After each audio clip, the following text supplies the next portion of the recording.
Hey YouTube, this is Scout here with The Reason Vegan. Please check out our website, thereasonvegan.com. We talk about a number of different vegan topics in a different way than you might hear from a lot of different uh, other news outlets or talk sites, anything like that out there. We really do have a unique perspective on veganism.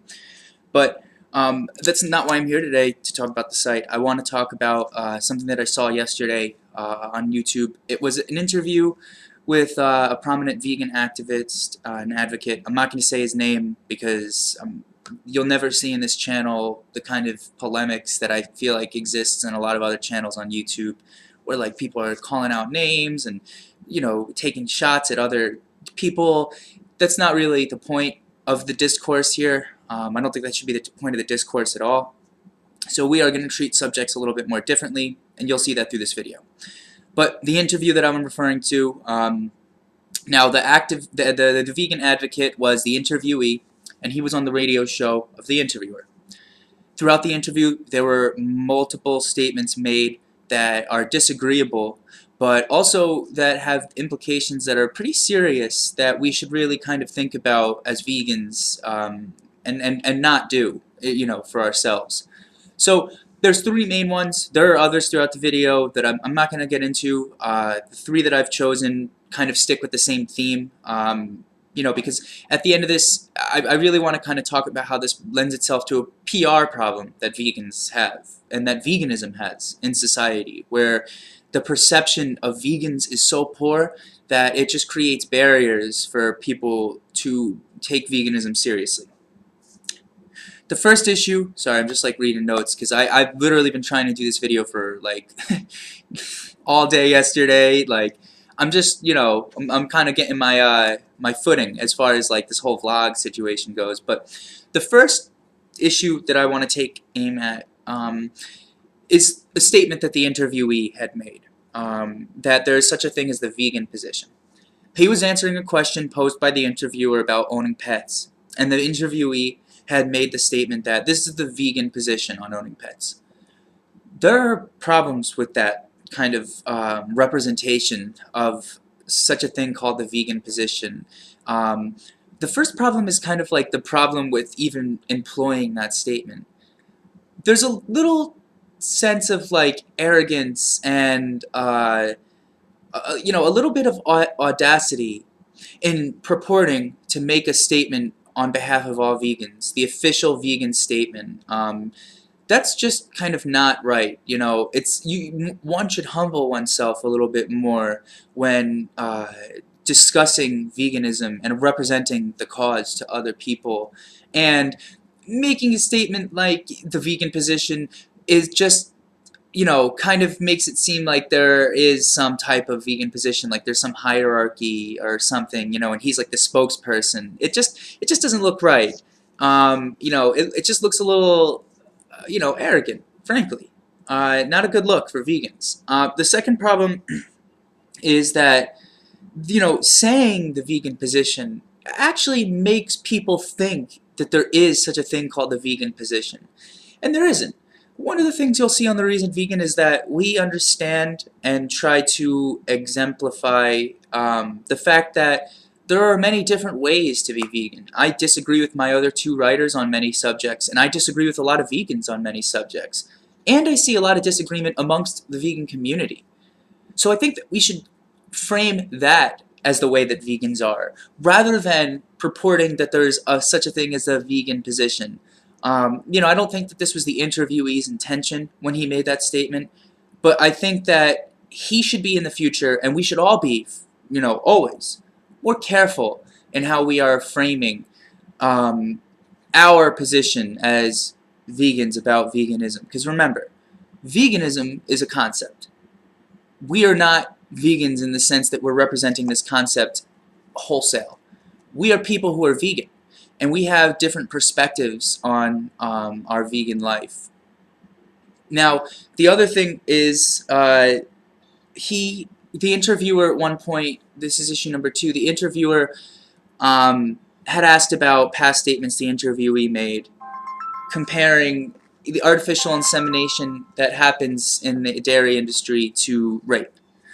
And the problem there is not so much like the substantive issues about whether it qualifies as rape, and that was kind of the interviewee's response. It was like, well, what do you want me to call it, right? Like, it's against their will, it's sexual trauma, it's they prefer it not to happen, it's forced, so it kind of seems like it fits the criteria of rape, and therefore it's rape. That was the interviewee's position. The problem is, again, it's not substantive. The purpose of the inquiry is not to truly question if rape happens in the dairy industry. It's to explore if it truly can be compared to something like rape. Rape is something that is, for right, wrong, or whatever, it's a word that's applied in the context of human-to-human interactions. This is just the association that people have when they hear the word rape.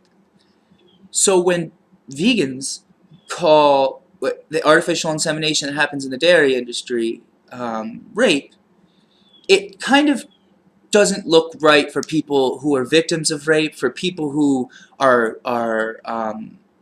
everyone, of course everyone cares about rape, but I mean people who have, who have kind of more of an interest in making sure that, that rape is kind of talked about as a serious problem and thought of only as a serious problem and framed as its own issue. When we try to conflate what happens in the animal agriculture industry, what happens with humans, it looks like we are trying to trivialize rape and elevate unnecessarily what happens in the dairy industry. The purpose of the inquiry, again, is to explore if you can compare those things. Another example of how this plays out is something that one of our writers, Evan, talked about. And it was a similar issue he identified with how people get offended when vegans compare slavery and the Holocaust to what happens in the animal agriculture industry.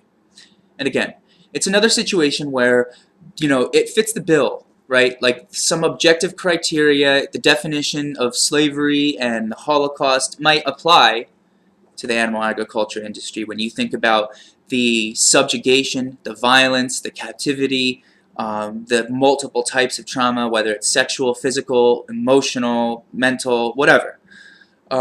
Those things play out in the animal agriculture industry, sure, but like slavery and the Holocaust are reserved for human things. And that's just the way it is.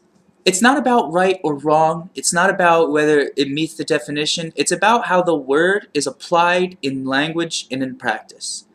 And that's just a thing that language does. Anybody who's taken like a linguistics course or just kind of has like a cursory understanding of the theory of language would be able to understand that language sometimes is arbitrary. And sometimes that's okay. It's not going to make sense all the time. It's not going to be the most logical thing. But that's just how it works. And it just so happens that people are going to associate slavery, Holocaust, and rape with human-to-human interactions because that's how it's been. And frankly, I think I'm okay with that. I think I would not be okay with calling what happens in the animal agriculture industry slavery because slavery happened to real people. The effects are there.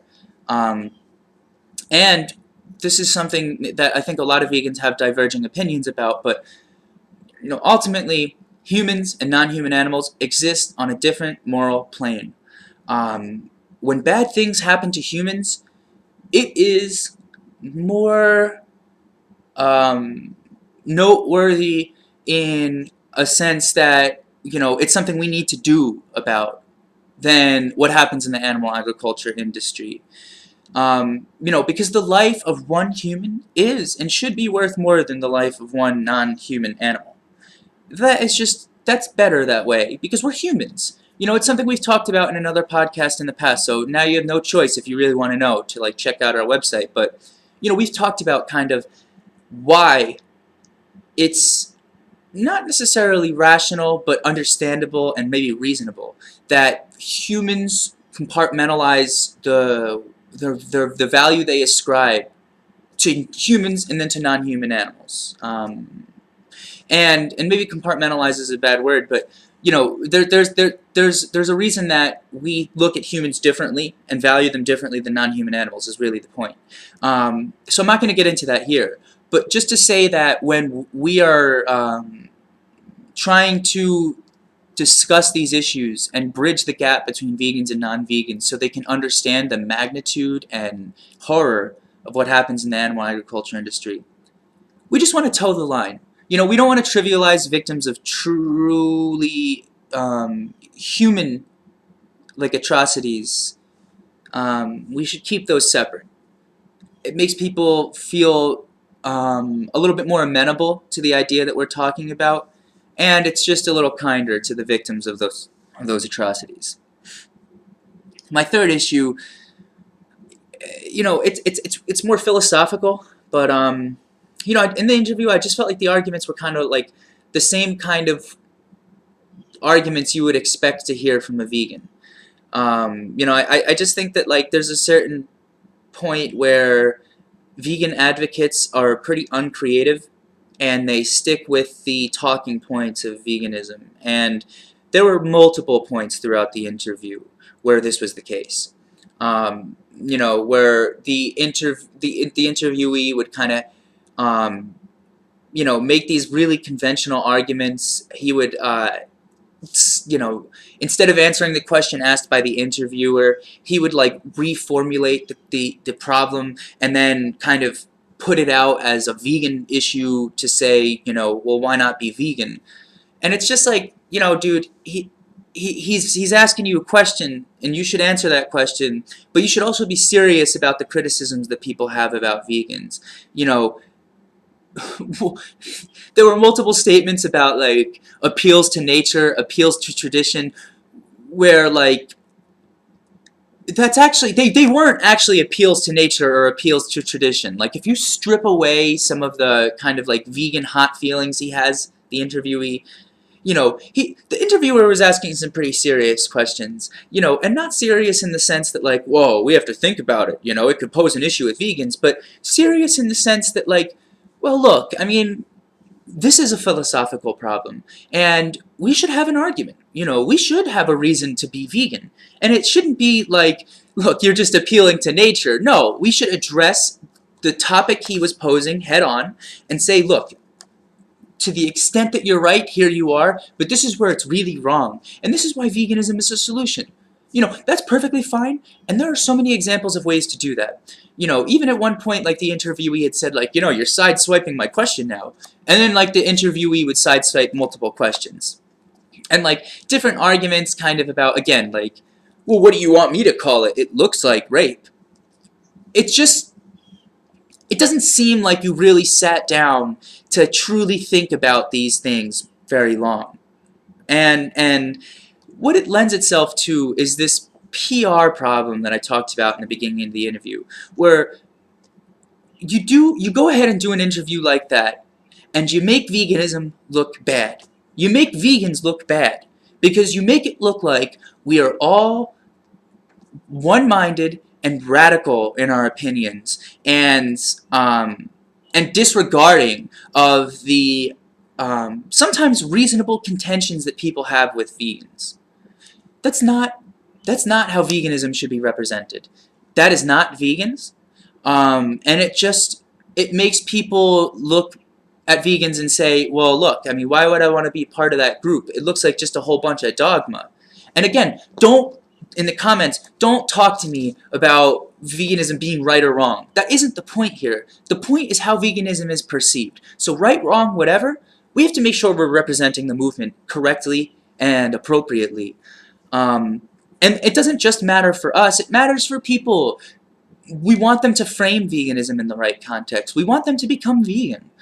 When we put up these barriers and we make it seem like veganism is this particular negative thing, people don't want to be vegan. Or people who are vegan step out of the lifestyle. This happened with Waka Flocka Flame. Very notable. It's something I wrote about on The Reason Vegan. And I wrote about how, as vegans, we all need to ask ourselves the questions about the things that he was talking about. And in the interview where he said he wasn't vegan, he said, look, I'm not vegan because vegans are like the fucking cops. You know, that's a direct quote. So, quote unquote, like the fucking cops. Which is like, you know, I really see it. I know what he's saying.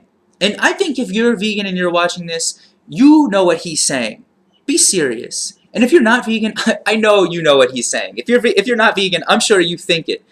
And like, that's part of the problem. We can't be representing veganism like that because we don't need to be like the fucking cops. Look, the moral worth and merit of veganism is so strongly on our side. The demerits and the kind of problems with not being vegan are so like incontrovertible.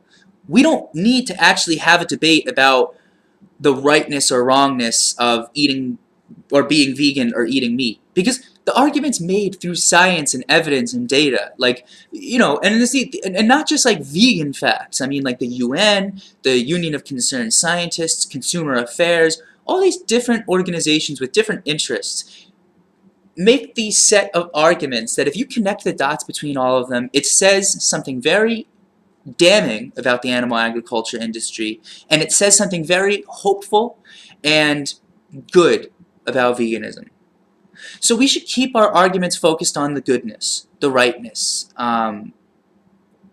more so the philosophical rightness and the reasonableness of veganism. You know, we shouldn't stick to weak arguments, and I'm not going to say who the video is. I'm really going to try to toe that line on this channel because you know, I think that there's too much of that already on YouTube, and like, I don't want to get involved in that mess. Like, I used to troll. Long story. Like, if I ever do one of those Q&As, I'm happy to answer it. But like with conspiracies and stuff, and so I see that stuff enough, and I truly believe that like the reason vegan will be something different. It is something different right now. I mean, we've been going at it since like the middle of last year. Another strong motivator for me. I'm gonna move the camera real quick. So, National Public Radio, they're like a great news organization, and it's the same. At the Reason Vegan, we are going to employ the same kind of uprightness that is employed at NPR. And you know, whatever people think about the progressivism at NPR, you know, whatever, put it in the comments. You're just wasting your time. There's no argument for it. Like, NPR is a really, and we try to be, a really above it all kind of organization where we are not going to focus on the kind of politics or the, you know, the name calling, anything like that. We're just going to stick to the facts, and we're going to stick to the evidence and the stories about why these things matter. That's what will make us different. Check us out on thereasonvegan.com. Stay tuned on the YouTube channel. You know, subscribe, all that stuff. And, you know, I look forward to doing these a little bit more. Thanks.